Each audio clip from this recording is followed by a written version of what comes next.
Aujourd'hui, nous avons une lutte des classes mondiale entre des prédateurs nomades et des sédentaires productifs. Et il faut bien comprendre que pour être productif, il faut être sédentaire. Pour produire, il faut être enraciné. Le nomade ne produit rien.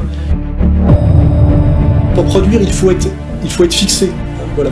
Hein, on ne produit pas ni des pommes de terre, ni des voitures en prenant des avions, comme M. Attali, ou même d'ailleurs comme M. Ramadan.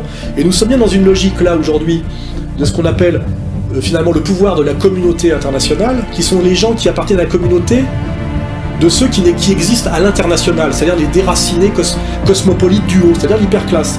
Et eux sont intrinsèquement les bénéficiaires de la lutte des classes, ceux finalement qui instillent aujourd'hui l'oppression de classe et qui sont finalement les gagnants de la lutte des classes, et les perdants de la lutte des classes sont tous les enracinés du monde entier. L'invasion en soi, l'invasion migratoire, si grave soit-elle, n'est sans doute pas hiérarchiquement le problème le plus grave auquel nous sommes confrontés. Non, ce qui est le plus grave, c'est l'effondrement national, moral et spirituel qui fait que nous sommes incapables de mettre fin à cette invasion. C'est ça hiérarchiquement le véritable fléau.